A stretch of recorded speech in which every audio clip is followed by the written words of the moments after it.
Class 10 सारे बच्चे ध्यान दें। Bihar board question bank class 10 का 2014 का सेकेंड सिटिंग का हम लोग इस वीडियो में चर्चा करेंगे। प्रश्न संख्या 30, ध्यान दीजिएगा, माफ कीजिएगा 31 नंबर।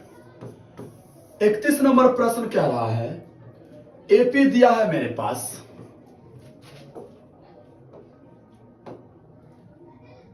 ध्यान दीजिए। 31 नंबर प्रश्न में कह रहा है एपी 3, 13, 23 डॉट डॉट डॉट का प्रथम पद और सारवंतर क्या होगा। प्रथम पद और सारवंतर। बाबू मेरे पास एपी दिया गया है और इस एपी का हमें प्रथम पद और इसका सारवंतर निकालना है। तो ध्यान दीजिए, एपी के प्रथम पद हो गया 3, बात समझ गया ना।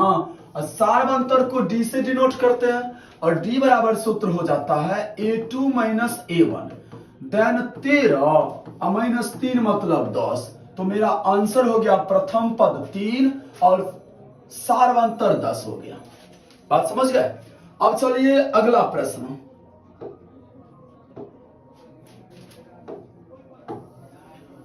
अगला प्रश्न कह रहा है, ध्यान दीजिए, हमें अभाज्य गुणनखंड विधि द्वारा 9, 12 और 27 का मौसा और लौसा निकालना है। सवाल कह रहा है अभाज्य गुणनखंड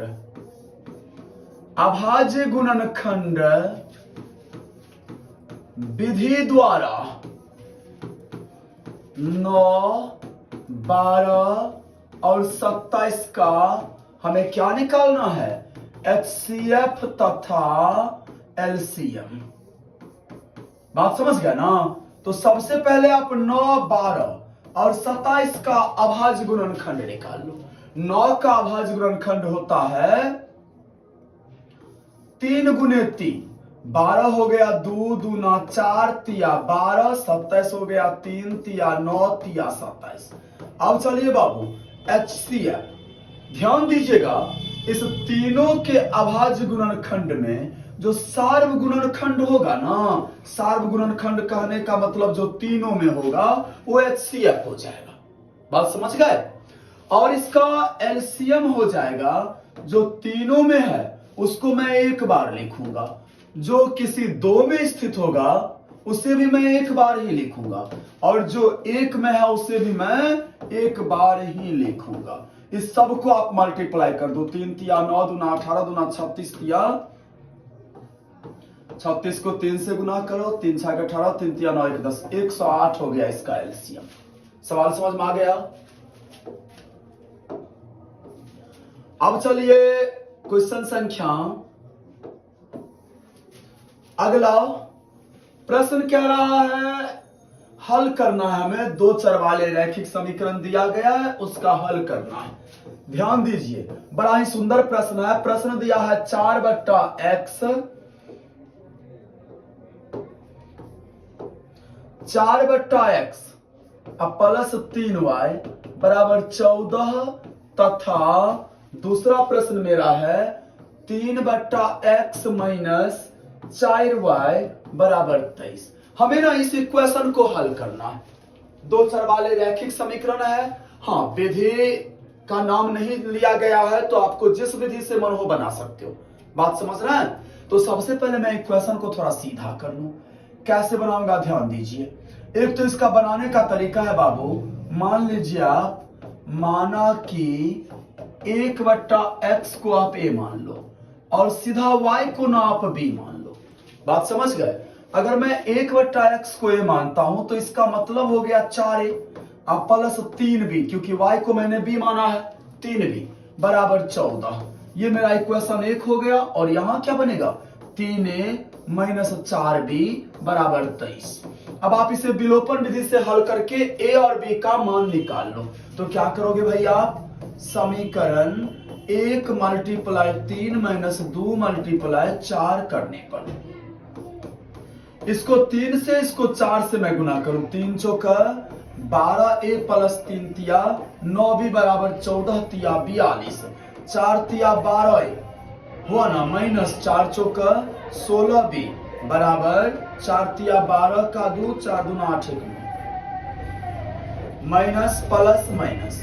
बाबू ये कैंसिल हो गया और 16 ना कितना हो गया 25b बराबर। अब 92 में से आप 42 को माइनस कर दो। 92 में से हमें 42 घटाना है 0, 9 में से 4 गया 5, देन कितना आ गया माइनस 50। तो बाबू b का मान कितना आ गया, b बराबर माइनस 2 आया ना, 25 दूना 50। अब मैं क्या करूंगा, b का मान 1 में डाल दूंगा। एक मेरा इक्वेशन है 4a प्लस 3 गुने b का मान कितना माइनस 2 बराबर 14।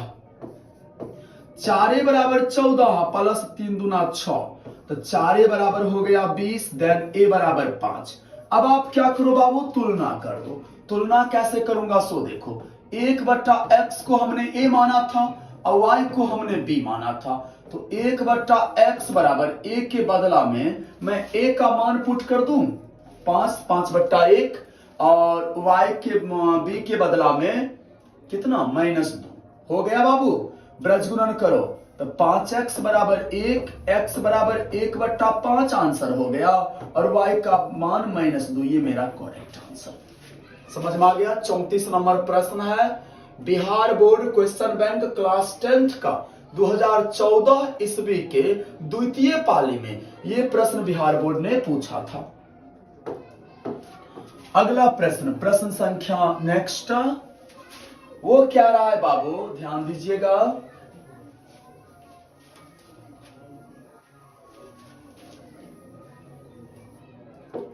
देखिए बाबू, अगला प्रश्न कर रहा है द्विघात समीकरण। ध्यान दीजिए, मेरे पास नेक्स्ट प्रश्न है द्विघात समीकरण दिया गया है 5x² माइनस 8x प्लस 3 बराबर 0 और इसके विविक्तिकार निकालना है। माइंड में सेट हो गया, क्या निकालना है, VVI प्रश्न है। a बराबर 5, b माइनस 8, c बराबर 3, इसमें तो कोई डाउट नहीं है। देखिए हम विविक्तिकार कैसे निकालेंगे, विविक्तिकार को हम d से डिनोट करते हैं और d बराबर सूत्र होता है b² माइनस 4ac। इस सूत्र का प्रयोग करके मैं इस द्विघात समीकरण का विविक्तिकार निकाल सकता हूं। तो बाबू b² कितना माइनस 8 का होल स्क्वायर माइनस 4 गुने a का मान 5 गुने 3, 8 8 64 माइनस 4 5 20 तिया 60, देन कितना निकल गया 4। अब बाबू एक और बात सुनिए, यहाँ प्रकृति भी हमें बतानी है, बात समझे ना। तो ध्यान दीजिए, एक फॉर्मूला होता है, अगर मेरा d अर्थात विविक्तिकर 0 से बड़ा होगा, यहाँ 4 0 से बड़ा है ना, तो इसकी प्रकृति हो जाएगी मूल की दो भिन्न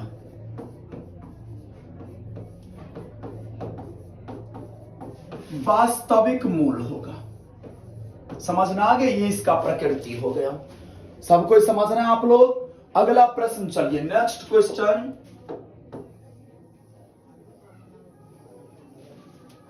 ध्यान दीजिएगा, उसी यार अगला प्रश्न 36 नंबर में पूछा था कि त्रिभुज एबीसी में एडी लंब बीसी।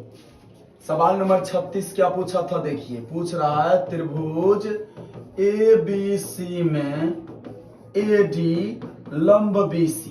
बात समझ गए, और हमें सिद्ध क्या करना है, बस यही क्वेश्चन है। सिद्ध करें AB² प्लस CD² बराबर BD² प्लस AC²। ये बात हमें सिद्ध करना है। सबको समझना है सवाल को, ध्यान से देखिए। कौन नाटक रहा है,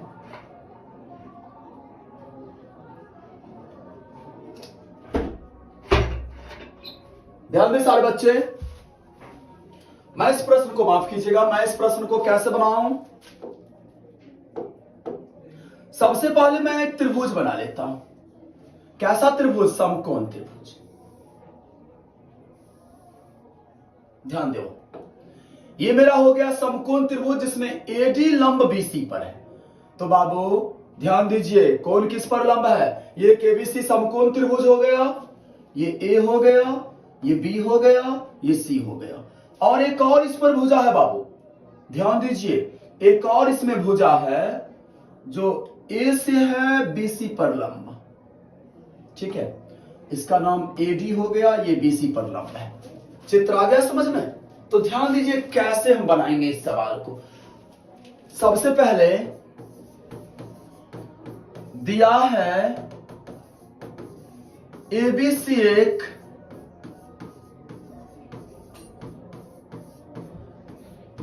समकोण त्रिभुज है, और क्या दिया है इसमें, एडी लंब बीसी।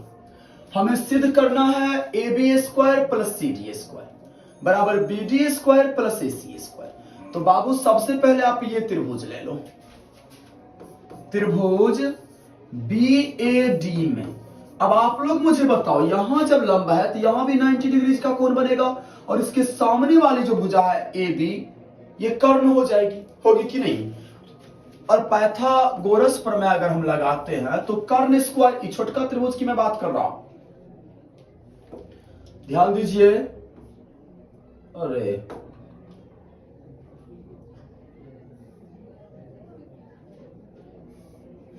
इस छोटा त्रिभुज में कर्ण स्क्वायर बराबर क्या हो जाएगा, बी डी स्क्वायर और प्लस में ए डी स्क्वायर, पाइथागोरस प्रमेय से। कोई डाउट किसी को? समकोण त्रिभुज पर मैं पाइथागोरस प्रमेय को अप्लाई कर सकता हूं। ये मेरा इक्वेशन 1 हो गया। अब मैं ये नीचे वाला त्रिभुज ले लूंगा और सेम प्रोसेस अपनाऊंगा।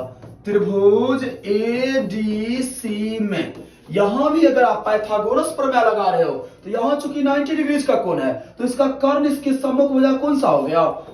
आप सबको जानते हैं कि समकोण वाले कोण के सामने वाली भुजा कर्ण होती है, तो इसका कर्ण कौन सा हो गया? AC। और इसमें क्या हो जाएगा बाबू? कर्ण स्क्वायर बराबर लंब स्क्वायर जोड़ आधार स्क्वायर। ये इक्वेशन 2 हो गया। अब ना आप इस दोनों समीकरण को माइनस कर दो, घटाव कर दो।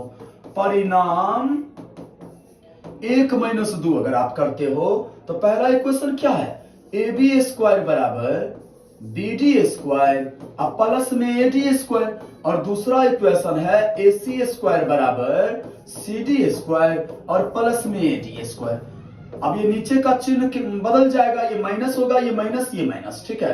देख बाबू ये कट गया, plus A D square minus A D square, बचा क्या? A B square minus A C square अब बराबर में B D square minus C D square. अब ना आप इसको व्यवस्थित कर लो। कैसे? ए बी स्क्वायर ध्यान दो, और सी डी स्क्वायर को अगर इस पक्ष से मैं उस पक्ष ले जाऊं तो प्लस सी डी स्क्वायर हो जाएगा बराबर इधर क्या है? B D square. अब एक बात आप बताओ, ये माइनस ए सी स्क्वायर अगर बायां से दाहिना में आएगा तो प्लस ए सी स्क्वायर हो जाएगा। देख लो बाबू, यही मुझे प्रूफ करना है कि नहीं? बन गया मेरा सवाल। 36 नंबर समझ गए आप लोग? अब हम लोग चर्चा कर रहे हैं क्वेश्चन नंबर इसका 37 2014 द्वितीय पाली बिहार बोर्ड द्वारा पूछा गया क्वेश्चन नंबर। ध्यान दीजिए, ये प्रश्न क्या रहा बाबू? के का मान ज्ञात करें। ये सवाल तो हर साल पूछ रहा है।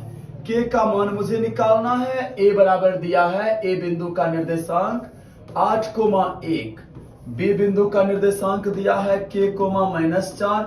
ये सवाल अगर आप समझ रहे हो ना तो सोच लो 2 नंबर आपके जेब में है, और ये 2, -5 है सी, और ये तीनों बिंदु क्या है? समरेखी है। तीनों बिंदु समरेखी हैं, हमको k का मान निकालना है। तो ध्यान दो, पहले तो आप a जो दिया है ना, a का निर्देशांक, यहां से आप x1 y1 ले लो, ले लिया।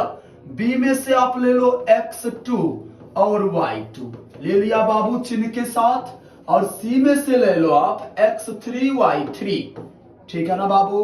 तो x3 मेरा हो गया 2 और y3 हो गया -5। कोई डाउट नहीं? अब मैं लिखूंगा चूंकि तीनों बिंदु क्या है बउआ? संरेखी है। तीनों बिंदु संरेखी हैं, इसीलिए त्रिभुज का क्षेत्रफल बराबर 0 हो जाएगा। 1/2 into x1 into y2 minus y3 और plus x2 into y3 minus y1 और plus x3 into y1 minus y2 बराबर क्या हो जाएगा 0। यही तो है त्रिभुज का। इस सूत्र का प्रयोग आप दो काम में कर सकते हो, एक तो त्रिभुज का क्षेत्रफल निकालने में और दूसरा समरेखी रहेगा तो। बात समझ गए ना। 1/2 x1 का वैल्यू में कितना डालूंगा 8 और y2 माइनस y3 तो y2 मेरा है -4 और y3 मेरा है -5 तो -5। ये दो बार माइनस का फंडा समझ रहे हो ना। x2 मेरा है k है ना, y3 -5 और -y1 -1 हो गया और x3 2 है y1 माइनस y2 क्लियर बराबर 0। अब आप इसका कैलकुलेशन सबसे पहले देखो बाबू, ये इधर गुना में है ना, इधर आएगा तो 0/1/2 मतलब 0, तो उसको मैं खत्म ही कर देता हूं, नहीं लिखना है उसे। अब आ जाइए, ये समझ गए ना कहा गया 1/2। अरे भाई उधर गुना में है, इस पक्ष में आएगा तो 0/1/2 0/anything इक्वल टू 0, उसका वैल्यू 0 हो जाता है। अब चलिए यहाँ 4 तो 8 को मुझे गुना करना है किससे -4 और +5, ये माइनस माइनस +5 हो गया ना, तो -4 + 5 मतलब 1 बचा कि नहीं। और यहां हो गया बुआ 5 और 1 6, -6 को k से आप गुना करो, -6 को k से करोगे और +2 गुने 4 1 5 बराबर 0। अब आप इसका कैलकुलेशन क्लियर कर लो। 8 -6 के +10 बराबर 0, -6 के और +18 बराबर 0, -6 के बराबर -18 और के का मान कितना निकल गया 6 18 3। ये हो गया आंसर। इंपोर्टेंट प्रश्न है, ध्यान रखिएगा आप लोग, ये बराबर पूछेगा, इसकी गारंटी तो मैं ले रहा। 99% पूछना है बिहार बोर्ड को। बस समझ गए ना। अगला प्रश्न,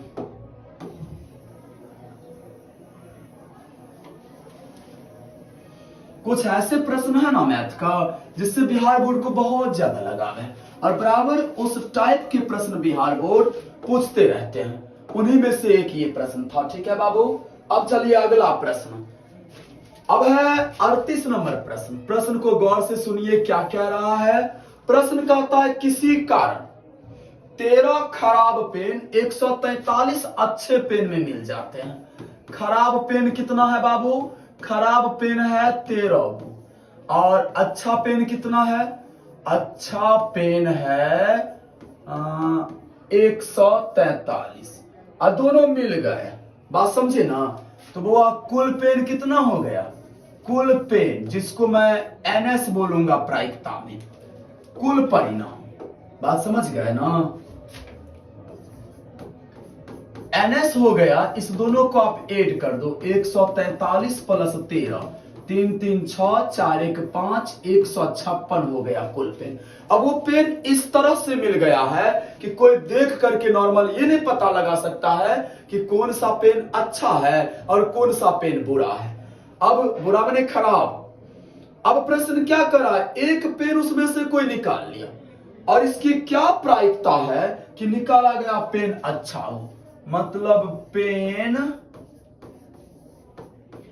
अच्छा होने पर मेरा एनी कितना हो जाएगा बाबू, एनी हो जाएगा। इसमें अच्छा पेन कितना है, ले ये कहां गया, अच्छा पेन मेरा है बाबू 143, तो प्रायिकता बराबर होता है NE/NS, देन 143/156। बात समझ गए, ये मेरा आंसर हो गया। समझ में आ गया आप लोग को। अगला प्रश्न चलिए, इसमें हमें सिद्ध करना है। क्वेश्चन नंबर 39 में हमें सिद्ध करना है बाबू, ध्यान दीजिएगा।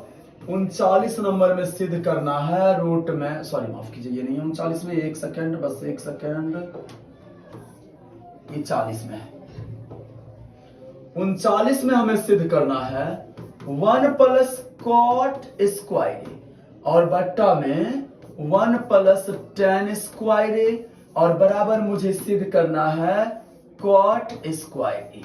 देखिए सवाल को आप कैसे बनाओगे। सबसे पहले बाबू LHS लेफ्ट हैंड साइड, इसमें दिया क्या है 1 प्लस कॉट स्क्वायर ए बट्टा में 1 plus tan square A.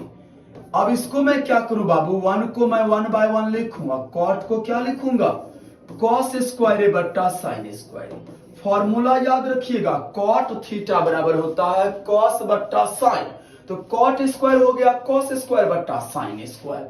1 by 1 plus tan square A बराबर क्या लिखूंगा कॉट का अपोजिट टेन, ठीक है ना, वो हुआ कॉस स्क्वायर ए बट्टा ए, तो ये हो जाएगा साइन स्क्वायर ए बट्टा कॉस स्क्वायर ए, उसका अपोजिट होता है। अब आप इसका क्या करो भिन्न का जोड़ कर लो, ऊपर में साइन स्क्वायर और एक का लघुत्तम साइन स्क्वायर हो गया ना जी, एक से भाग दो तो फिर उसको एक से गुना करोगे तो साइन स्क्वायर या प्लस कॉस स्क्वायर, मैं कुछ नहीं भिन्न का जोड़ कर रहा हूं, कंफ्यूज नहीं होइए, कॉस स्क्वायर और cos square plus sine square, clear है।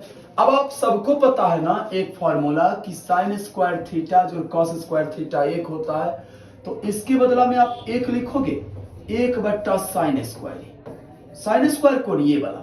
और देखिए बाबू भाग का मतलब, ये बट्टा का मतलब क्या होता है भाग होता है ना, फिर मैं इसके बदला में भी एक लिखूं बट्टा कॉस स्क्वायर। भिन्न के भाग का नियम पता है ना सबको, क्या नियम होता है, ये बाद वाला ना उठा पटक उल्टा सीधा हो जाता है, नहीं हो जाता है, यूं ये पलट जाएगा, क्या हो जाएगा चिन्ह गुना होगा और कॉस स्क्वायर बट्टा ए, देन कॉस स्क्वायर बट्टा में आया साइन स्क्वायर, कॉस बट्टा साइन क्या होता है कॉट, सबको पता है, हो गया सिद्ध। समझ में आ गया। इंपोर्टेंट प्रश्न ये सब है बाबू, पूरा ध्यान दो, ये सारे इंपोर्टेंट प्रश्न है। अब मैं 40 नंबर जो कि कई बार बताया जा चुका है, मैंने ऑफलाइन क्लास में भी कई बार समझाया हूं और ऑनलाइन में भी शायद 2 बार हो चुका है ये या 3 बार, फिर से एक बार आप लोग समझो। प्रश्न कह रहा है हमें प्रूफ करना है 40 नंबर में रूट अंडर 1 प्लस कॉस बट्टा 1 माइनस कॉस और बराबर में है कॉसेक प्लस कॉट। क्या समझे क्या प्रूफ करना है, LHS को लेके चलो आप।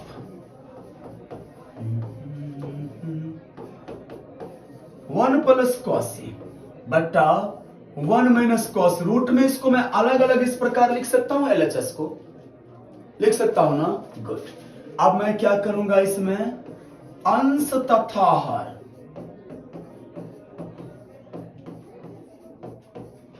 दोनों को